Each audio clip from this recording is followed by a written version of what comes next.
Hey, what's up? Hello, everyone. Welcome into Fantasy Filmball, the show where we turn movies into sports and sports into something we don't talk about here. My name is Matt.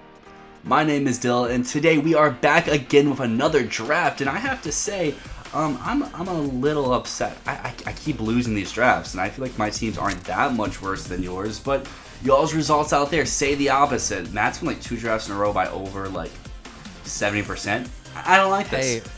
Hey, man, it's in the sauce. That's all I'm gonna say. It's how it's rolling right now. But I will say I have a feeling today that you are gonna win by a wide margin, because today we are gonna be drafting Emma Stone performances, not necessarily movies, but performances.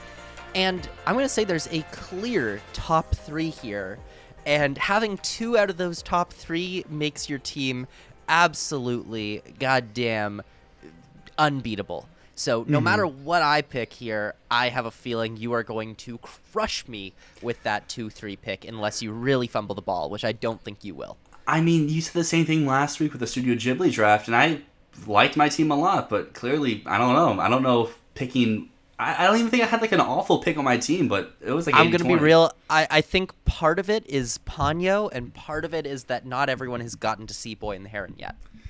Maybe. You had elite first picks. If you haven't seen it, go back and watch our top 10 Studio Ghibli movies. And today we're hitting these Emma Stone performances. Now, I have the first pick, and I am really torn.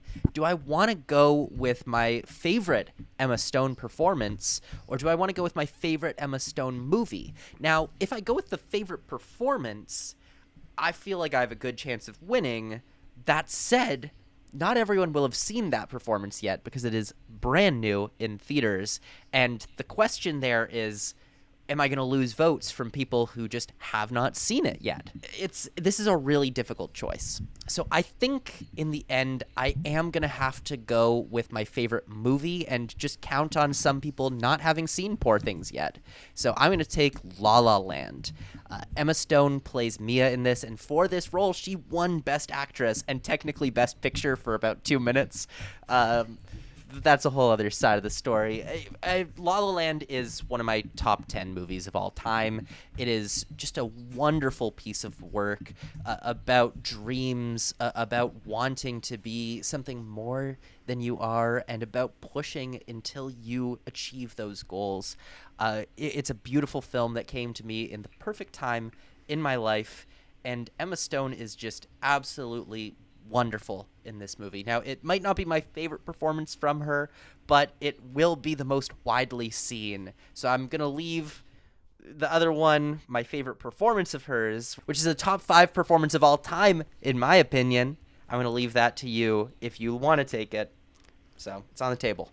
Yeah, I think you had a great pick, number 1 overall, as her portrayal of Mia Dolan in La La Land. I think her win for that movie is so just. I know people are like, oh, she won for that. Like, no, she was great. She was best in the category, and I think it's one of her best performances of all time. However, there's another movie where I think is her very, very, very best performance, and it just sucked because she was in the category with someone else from her own movie, so she couldn't really win. They kind of canceled each other out, and that is going to be her take as Abigail Masham in The Favorite. I think this is the ultimate Emma Stone performance. I think she's delivered on everything that she is so talented at in The Favorite. The comedy, the drama, the snarkiness, the boldness, like the two-facedness. I don't know.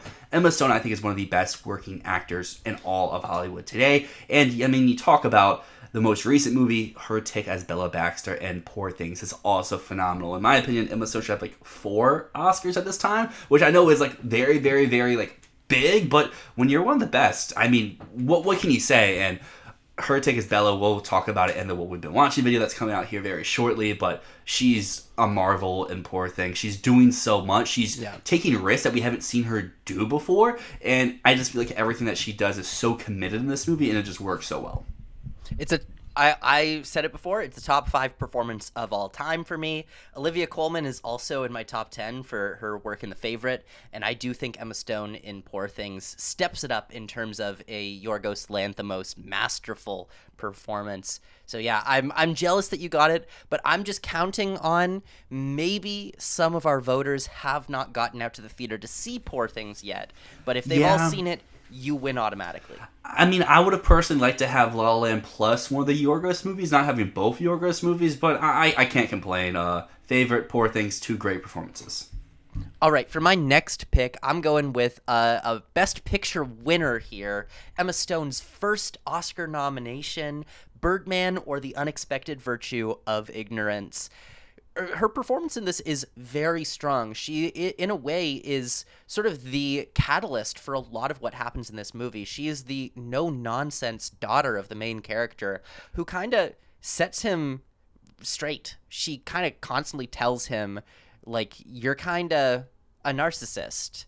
And her work in that kind of grounds us and helps us to not get swept away into what Regan is going through. We're kind of given this perspective by Emma Stone and her work in the film.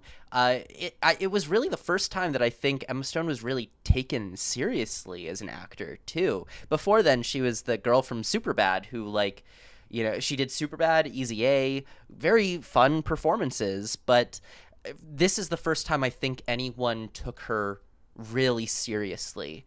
And for that, it is the start of what we know her as now, who has incredible comedic instincts, but is also really, really strong dramatically. And that's the reason I'm taking Birdman next. After that, I'm going to have to circle back to a movie that I just mentioned. I'm going to take Superbad, which is the movie that she first broke through onto the scene with, a film that I think is absolutely brilliant, a comedy that I can go back to over and over and over, year after year, and never get tired of.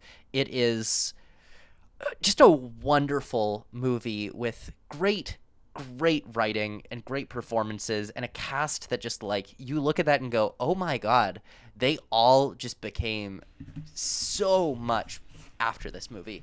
Yeah, Superbad's great. So those are my two picks. Yeah, Emma Stone. Yeah, Emma Stone's so funny in both of those movies, and as you mentioned with Birdman, has that dramatic chops as well. And my next pick is going to be one that, who knows, maybe it cost me the draft, but I honestly think this was my favorite leading actress performance from that year, and that is going to be with the one, the only Cruella. I just think she owns that character so much, takes a whole new creative spin on it, adds her own personal flavor to it, and yeah, the movie overall is the best, no, but her performance in that is so committed, it's so bold as well. Like, I know I just use those same words to describe her take in Poor Things, and obviously her take of Cruella is not that at all, but, like, I don't know, she's just bringing so much new life to this character that we haven't seen before, and has honestly created this new, like, outlook for Cruella that is going to set, like, for the next generation. Like, oh yeah, that's my Cruella sort of thing. So now I'm at a little bit of a crossroads here, because obviously you took probably the best movie that was left on the board of Superbad, where her in the movie, she's fun, but, like, she's not what you take away from it. And then Birdman, she's great in that as well. I have Cruella. So I'm going to go with a movie where I think she's great in it, as well as she is the major takeaway from it, and that is going to be her comedic prowess in Easy A. Nice. I was looking at that as, like, maybe I can get this coming up. Maybe I can somehow snag that off the board. Yeah. Nice picks. Cruella she's so great in Cruella. Because if you're going off of, like, performance, I would take Easy A over Superbad. But if you're going about the movie overall, yeah, Superbad definitely goes first. All right. I am going to reach down a little bit here, and I'm going to take Crazy Stupid Love. Good one. Her work in this is so strong. Opposite Ryan Gosling, frequent collaborators. This is the first time, I believe, that her and Ryan Gosling worked together, and their chemistry is just absolutely electric.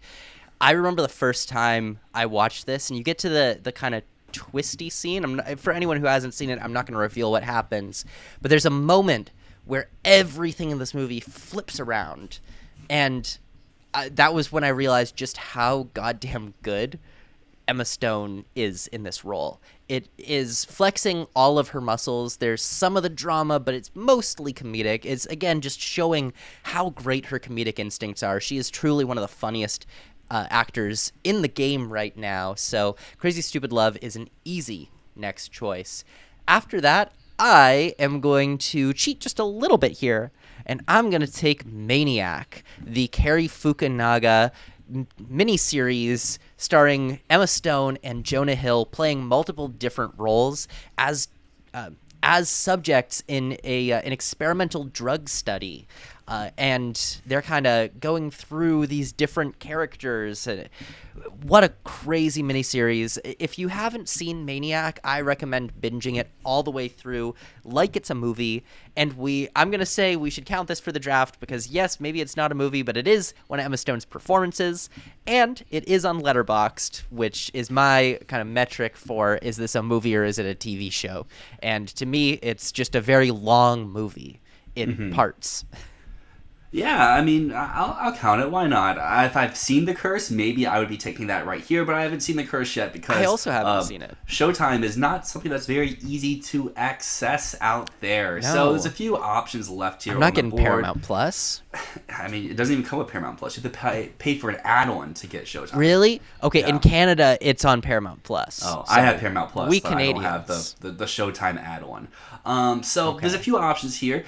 There's her performance in The Help, where movie overall, I'm whatever one, but she's quite good in it. And then there is a movie I don't like, and I don't think many people like, but I think that she's doing her best in it, and that is as Gwen Stacy in The Amazing Spider-Man 1 and Amazing Spider-Man 2. But I'm going to go with another movie, one where I think she is the major takeaway from, and it's a movie that I'm not a huge fan of, but I know a lot of people do love, and that is Zombieland with her character of Wichita. I think she is by far the standout of that ensemble, an ensemble that has a lot of big names in it. And whenever that movie is on TV, because that's one that you're surprised if you scroll through the channels, it's kind of always on.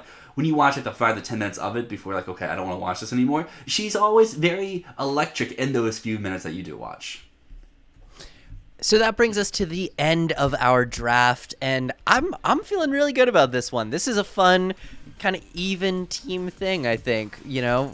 So, just to recap, I started my team off with La La Land, followed up with Birdman or The Unexpected Virtue of Ignorance, then Superbad, rounded out my team with Crazy Stupid Love and Maniac. I think it really just goes down to how people vote out there, because if they're voting for the performances, I feel like I wipe here. I got Abigail in The Favorite, Bella in Poor Things, Cruella in Cruella, Olive in Easy A, and then Wichita and Zombieland. But for everyone out there, we want to hear your voice heard. We've been getting a lot of votes on these polls recently, almost into 200 votes, which when you compare it to the view count, doesn't really make sense. So who knows? However you vote out there, we I think it's fantastic. Yeah. Go over to that community tab, vote. Make sure you subscribe, drop a comment, let us know what your favorite Emma Stone performance is. And as always, thank you so much for watching. My name is Matt. My name is Dyl, and this is Fantasy Filmball.